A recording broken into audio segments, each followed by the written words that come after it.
Political ಏನು ಬೇಡಲ್ಲ ಗೊತ್ತಾಗೋಗಿದ್ದಲ್ಲ. ಈಗ ನಾನು ಈಗಾಗಲೇ ಸೋಮಣ್ಣನಿಗೆ ಅಭಿನಂದನೆ ಸಲ್ಲಿಸಿದ್ದೀನಿ ಮಂತ್ರಿ ಆಗಿದ್ದಕ್ಕೆ. ಯಾಕೆಂದರೆ ನಮ್ಮ ಇತಿಹಾಸದಲ್ಲಿ ಸ್ವಾತಂತ್ರ್ಯ ನಂತರ ಯಾರೂ ಮಂತ್ರಿ ಆಗಿರಲಿಲ್ಲ ಕೇಂದ್ರದಲ್ಲಿ. ಆದ್ದರಿಂದ ಮಂತ್ರಿ ಆಗಿದ್ದಾರೆ, ಭಾಳ ಸಂತೋಷ. ನಮ್ಮ ಕ್ಷೇತ್ರದಲ್ಲಿ ಏನು ಕೇಂದ್ರ ಸರ್ಕಾರದ ಯೋಜನೆಗಳೇನಿದ್ದಾವೆ, ಈಗ 5,000 ಕೋಟಿ ಅಪ್ಪರ್ ಭದ್ರಾ ದುಡ್ಡು ಕೊಡ್ತೀನಿ ಅಂತೇಳಿ ನಿರ್ಮಲಾ ಸೀತಾರಾಮನ್ ಬಜೆಟಲ್ಲಿ ಓದಿದ್ರು, ಕೊಟ್ಟಿರಲಿಲ್ಲ. ಅವರೆಲ್ಲ ಬಿ ಜೆ ಪಿನವರು ಮೋದಿ ಮುಂದೆ ನಿಂತ್ಕೊಂಡು ಮಾತಾಡೋಕ್ಕಾಗ್ತಿರ್ಲಿಲ್ಲ, ಅವ್ರು ಯಾರೂ ಮಾತಾಡ್ತಾ ಇರಲಿಲ್ಲ. ಯಾಕೆಂದರೆ ಸೋಮಣ್ಣ ಅಂದರೆ ಜನಪರವಾಗಿ ಕೆಲಸ ಮಾಡೋರು ಅಂತ ಹೇಳಿ ಎದೆ ತಟ್ಕೊಂಡು ಏನು ಹೇಳ್ತಾರೆ ಅದು ನಿಜ ಅಂತ ಆಗಬೇಕು ಅಂದರೆ ಈಗ ನಿಂತೋಗಿರ್ತಕ್ಕಂಥದ್ದು ನಮಗೆ ಅಪ್ಪರ್ ಭದ್ರಾ ಬರ್ತಕ್ಕಂಥ ಹಣ ಕೊಡಿಸ್ಬೇಕು. ಮತ್ತು ನಮ್ಮ ರಾಯದುರ್ಗ ರೈಲ್ವೆ ಕಾಮಗಾರಿ ಇದನ್ನು ಪೂರ್ಣ ಮಾಡ್ತಕ್ಕಂಥದ್ದು ಲ್ಯಾಂಡ್ ಅಕ್ವಿಷನ್ ಆಗಬೇಕು, ಅದಕ್ಕೆ ಹಣ ಕೊಡಬೇಕು. ಮತ್ತೆಲ್ಲ ನೀವೇ ಎಲ್ಲ ಭಾಳ ಬೆಳಗ್ಗೆ ಸಾಯಂಕಾಲ ತೋರಿಸ್ತಾ ಇದ್ರಿ 10,000 ಕೋಟಿ ಪ್ಯಾಕೇಜ್ ತತ್ತೀನಿ ಅಂತ ರೇವಣ್ಣ ಹೇಳಿದ್ರಲ್ವಾ. ಈಗ ಜಲ್ದಿ ಯಾವಾಗ ತತ್ತಾರೆ ಅಂತ ನಾನು ಕಾಯ್ತಾ ಇದ್ದೀನಿ. ಅವ್ರಿಗೆ ಅಭಿನಂದನೆ ಕೂಡ ಸಲ್ಲಿಸಿದೆ. ಎಕ್ಸ್ಪ್ರೆಸ್ ಕೆನಾಲ್ಗೆ ನಾನು ಡಾಕ್ಟರ್ ಜಿ ಪರಮೇಶ್ವರ್ ಅವರು ಮತ್ತು ನಮ್ಮ ಪಕ್ಷದ ಎಲ್ಲ ಮುಖಂಡರುಗಳು ಕೂಡ ನಾವು ಅದರ ಪರ ಅಂತೂ ಇಲ್ಲ. ಗಟ್ಟಿ ಧ್ವನಿನಲ್ಲಿ ಎಲ್ಲಿ ವಿರೋಧ ಮಾಡಬೇಕು ಅಲ್ಲಿ ಮಾಡಿದ್ದೀವಿ. ನಿಮ್ಮ ನೋಡ್ರಿ, ನೀನು ಮುಂದಗಡೆ ಪೈಪ್ಲೈನ್ ಹಾಕೊಂಡು ಹೊರಟೋಗಿರ್ತೀಯಪ್ಪ, ಟ್ಯಾಂಕ್ಗೆ ಇಲ್ಲಿ ತಾನೇ ಕನೆಕ್ಷನ್ ಆಗೋದು.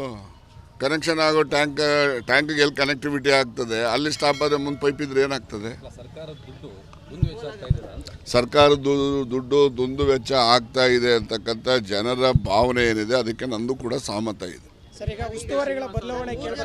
ಯಾವ ಉಸ್ತುವಾರಿ ರೀ? ಹಾಸನದಿಂದನಾ? ನಾನೇನು ಕೇಳಿರ್ಲಿಲ್ವಲ್ಲ. ಹಾಸನ ಅವ್ರು ಕೊಟ್ಟಿದ್ರು, ತಗೊಂಡ್ರೆ ವಾಪಸ್ ತಗೊಳ್ಳಿ, ಏನು ಬೇಡ ಅಂದವ್ರು ಯಾರು? ನಾನು ಯಾವತ್ತೂ ಯಾವ ಅಧಿಕಾರಿಗೂ ಅಂಟ್ಕೊಳ್ಳೋನಲ್ಲ. ಸೋಲು ನೋಡ್ರಿ, ಇದೇನಾಗಿದೆ, BJP ಕಾಂಗ್ರೆಸ್ಗೆ ವಿರುದ್ಧವಾದ ಓಟು, JDS ಕೂಡ ಕಾಂಗ್ರೆಸ್ಗೆ ವಿರುದ್ಧವಾದಂಥ ಓಟು.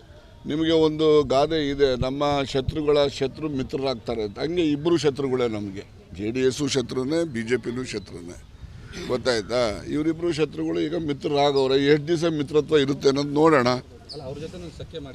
ಯಾರು ನಾವು ಮಾಡಿದ್ವಾ? ನಾವೆಲ್ರಿ ಮಾಡಿದ್ದು? ಯಾವ ಮೈತ್ರಿ ನಾವೆಲ್ಲಿ ಮಾಡಿದ್ವಪ್ಪ? ಮೈತ್ರಿ ದೇವೇಗೌಡರು ಬೆಂಗಳೂರು ಡೆಲ್ಲಿಲಿ ಮಾಡ್ಕೊಂಡಿದ್ರು, ಹಂಗೆ ಹೊರಟೆ ಹೋದರು. ಅಲ್ಲ ರೀ, ನಾನು ಸುಮ್ಮನೆ ಮಾತಾಡಿದ್ರೆ ನೀವೆಲ್ಲ ದೇವೇಗೌಡರನ್ನ ಟೀಕೆ ಮಾಡ್ತಾರೆ ಅಂತಾರೆ. ಈ ಮೋದಿ ಪ್ರಧಾನಮಂತ್ರಿ ಆಗ್ಬಿಟ್ಟು ದೇಶ ಬಿಟ್ಟು ಹೋಗ್ಬಿಡ್ತೀನಿ ಅಂತ ಹೇಳಿದ್ರು ಇಲ್ವೋ ಮೋದಿ ದೇವೇಗೌಡರು? ಈಗ ಹೋಗಿ ಅವನೇ ನೀನೇ ಕಣಪ್ಪ ದೇಶ ಕಾಪಾಡೋನು ಅಂತ ಸ್ವಾರ್ಥಕ್ಕೆ ಈ ಥರ ಊಸರು ಬಳ್ಳಿ ಥರ ಒಂದೊಂದು ಎಲೆಕ್ಷನ್ಗೆ ಒಂದೊಂದು ಬಣ್ಣ ಬದಲಾಯಿಸಿದ್ರೆ ಜನ ನಂಬ್ತಾರ? ಈ ಸರಿ ಏನೋ ನಂಬೋರ ಒಂದು 6 ತಿಂಗಳು ನೋಡೋಣ.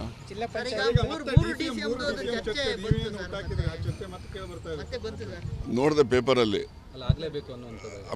ಬಂದಿದೆ. ಆಗಬೇಕು ಅಂತಕ್ಕಂಥದ್ದು ನಮ್ಮದು ನಿರಂತರವಾದಂತಹ ವಾದ ಇದ್ದೇ ಇದೆ. ಹಿಂದೆ ಹೇಳಿರ್ತಕ್ಕಂಥ ಈಗಲೂ ಹೇಳಿದ್ದೆ. ಈ ಮುಗಿದೋಗಿದೆ. ಈಗ ಲೋಕಲ್ ಬಾಡೀಸ್ ಬರ್ತಾವಲ್ಲ, ಆಗ ಖರ್ಗೆ ಅವರು ನನಗೆ ಚುನಾವಣೆವರೆಗೂ ಸುಮ್ಮನೆ ಇರಪ್ಪ ಅಂತ ಹೇಳಿ ಸುಮ್ಮನೆ ಇದ್ದೆ.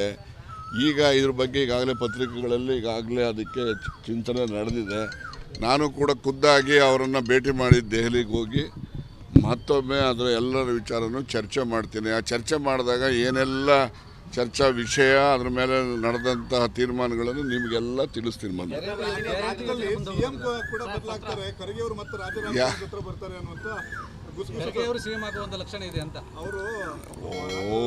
ಎಲ್ಲ ಏನು ಕನಸು ಬಿದ್ದಿತ್ತು ರಾತ್ರಿ? ನೋಡ್ರಿ, ಸಿದ್ದರಾಮಯ್ಯನವರು ಎಲ್ಲ ಸಮುದಾಯಗಳನ್ನ ನೋಡಿ ಖರ್ಗೆ ಅವರು ಆಗಬೇಕು ಅಂತ ಅಪೇಕ್ಷೆ ವ್ಯಕ್ತಪಡಿಸಿದ್ರೆ ಯಾರೂ ಅಡ್ಡಿ ಮಾಡೋಕ್ಕಾಗಲ್ಲ, ಯಾರು ತಪ್ಪಿಸ್ಲಿಕ್ಕೂ ಆಗಲ್ಲ. ಗೊತ್ತಾಯ್ತಾ? ಯಾರು ಸಾಧ್ಯತೆ ಇದ್ರೆ ಆಗಲೇ ಆಗ್ತಾಯಿದ್ರು, ಕಳೆದ ಬಾರಿನೇ ಆಗ್ತಾಯಿದ್ರು. ಏನಕ್ಕೆ ರೀ 1 ವರ್ಷ ಏನು ಸಿದ್ದರಾಮಯ್ಯನವ್ರು ಕೆಲಸ ಮಾಡೋದ್ರಲ್ಲಿ ಹಿಂದೆ ಬಿದ್ದವರಾ? ಹಿಂದೆ ಬಿದ್ದರೆ ಹೇಳಿ, ಅಥವಾ ಯಾವುದಾದ್ರೂ ಸ್ಕ್ಯಾಬ್ ಇದ್ದಾವ, ಏನೋ ಇದ್ದಾವ ಸಿದ್ದರಾಮಯ್ಯನವ್ರ ಮೇಲೆ? ಏನೂ ಇಲ್ಲ. ಯಾವ ಆಧಾರದ ಮೇಲೆ ಅವ್ರು ಬದಲಾಯಿಸೋಕೆ ಹೋಗ್ತಾರೆ? ಗ್ಯಾರಂಟಿ ಕಂಟಿನ್ಯೂ ಆಗ್ತದಲ್ಲ. ನೋಡಿ, ಸಿದ್ದರಾಮಯ್ಯನವರೇ ಹೇಳವ್ರೆ, ಯಾವುದೇ ಕಾರಣಕ್ಕೂ ಗ್ಯಾರಂಟಿ ಅಂತೇಳಿದ್ರೆ ಬಡವ್ರ ಪರವಾಗಿ ಕೊಟ್ಟಿರ್ತಕ್ಕಂಥ ಕಾರ್ಯಕ್ರಮಗಳು ಇದ್ದಾವೆ, ಅವನ್ನ ಯಾವುದೇ ಕಾರಣಕ್ಕೂ ತಪ್ಪಿಸೋದಿಲ್ಲ ಅಂತ ಹೇಳೋರು. ಇನ್ನೇನು ಹೇಳಬೇಕು? ಅವ್ರು ಹೇಳಿದ್ಮೇಲೆ ನಮ್ಮನ್ನೇ ಕೇಳ್ತೀರ? ಅವ್ರು ಹೇಳಿದ್ದ ಅಂತಿಮ ಅಲ್ವಾ? ಯಾವುದೂ ಇಲ್ಲ. ಈಗೆಲ್ಲ ಆದಷ್ಟು ಜಾಗ್ರತೆ ಜಿಲ್ಲಾ ಪಂಚಾಯತಿ ತಾಲೂಕ್ ಪಂಚಾಯತಿ ಚುನಾವಣೆ ಮಾಡ್ತೀವಿ. ಚುನಾವಣೆಯಲ್ಲಿ ಏನೆಲ್ಲ ಇದೆ ನಮ್ಮ ಶಕ್ತಿ ಅನ್ನೋದನ್ನ ಗೆದ್ದು ತೋರಿಸ್ತೀವಿ ಇವ್ರಿಗೆ. ಇವನು ಯಾರೋ ಕ್ರ್ಯಾಕ್ ಸುರೇಶ್ ಗೌಡ ಹೇಳವನೇ, ಅದನ್ನ ನಮಗೆ ಕೇಳ್ತೀರ? ಮೊದಲೇ ಕ್ರ್ಯಾಕ್ ಗಿರಾಕಿ ಅವನು.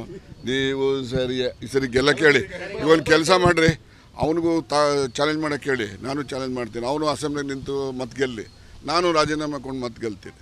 ಚಾಲೆಂಜ್ ಮಾಡ್ತಾನೆ, ಕೇಳಿ. ಅವನು ಇಂಥವೆಲ್ಲ ಸುಳ್ಳು ಪಳ್ಳು ಹೇಳ್ಕೊಂಬರ್ತಾನೆ.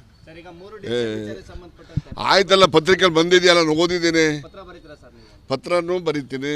ಡೆಲ್ಲಿಯವ್ರಿಗೆ ಹೋಗಿ ಅವ್ರಿಗೆ ಇನ್ನಷ್ಟು ಭಾಳಷ್ಟು ವಿಚಾರಗಳನ್ನು ಹೇಳುವಂಥವಿದ್ದಾವೆ, ಹೇಳ್ತೀನಿ. ಆಮೇಲಿಂದ ನಿಮಗೆ ಬಂದು ಹೇಳ್ತೀನಿ ಏನು ನಡೀತದೆ. ಏನು ತೊಂದರೆ ಏನು ಮಾಡಿದ್ರೆ ಏನು ತೊಂದರೆ? ಏನು ಬಿ ಜೆ ಪಿ 4 ಜನ ಮಾಡಿರಲಿಲ್ವಾ? ಕಾರಜೋಳನಿಗೆ, ಈಶ್ವರಪ್ಪನಿಗೆ. ನಾನು ಆಕಾಂಕ್ಷೆ ಇಲ್ಲ, ನಂದು ಯಾವುದಿಲ್ಲ ರಾಜಕೀಯ. ಇವತ್ತೇ ಬಿಟ್ಬಿಡೋನು ಬಿಟ್ಟೇ ಬಿಡ್ತೀನಿ. ನನಗೆ ಯಾವ ಅಧಿಕಾರನೂ ಬೇಡ. ನಿಮ್ಮಂಥವ್ರ ಜೊತೆಲಿ ಮಾತಾಡ್ಕೊಂಡು ಅರ್ಧ ಕಾಪಿ ಗಿಪಿ ಕುಡ್ದು ನಿಮ್ಮಂಥ ವರ್ಷ ಬೈಸ್ಕೊಂಡು ನಾವು ಒಂದಷ್ಟು ಬೈದು ಹೋಗ್ಬಿಡೋಣ. ಅವೆಲ್ಲ ನೋಡಿ, ಚುನಾವಣೆ ಫಲಿತಾಂಶ ಬಂದ ಮೇಲೆ ಸೋತಂಥವ್ರಿಗೆ ಮನಸ್ಸಿನಲ್ಲಿ ಕೆಲವು ಆಕ್ರೋಶಗಳು ಬರ್ತವೆ. ಅದು ಮಾನವ ಸಹಜವಾದಂಥ ಗುಣ. ಅದು ಏನೋ ಇವ್ರು ನಮ್ಮ ಮೋಸ ಮಾಡ್ದ, ಅವ್ರಿಗೆ ಮೋಸ ಮಾಡ್ದ, ಅದು ಇದು ಅಂತ ಬಂದೇ ಬರ್ತದೆ. ಸ್ವಲ್ಪ ದಿವಸ ಆದಮೇಲೆ ಅವೆಲ್ಲ ಸುಮ್ಮನೆ ಆಗ್ತವೆ. ಅವಕ್ಕೇನು ಕೈ ಇರೋಲ್ಲ, ಕಾಲು ಇರೋದಿಲ್ಲ. ಈ ಮಳೆ ಉಯ್ದು ಬಿಟ್ಟು ಹೋಗ್ಬಿಟ್ರೆ ಸಾಯಂಕಾಲದ ಹೊತ್ತು ಬೀದಿ ದೀಪಕ್ಕೆ ಹುಳ ಬರ್ತವಲ್ಲ, ಹಂಗೆ ಈ ಅಸಮಾಧಾನಗಳು ಸ್ವಲ್ಪ ಬರ್ತವೆ ಆ ಸಮಯದಲ್ಲಿ. ಆಮೇಲಿಂದ ಸರಿ ಹೋಗ್ತವೆ. ಯಾವುದು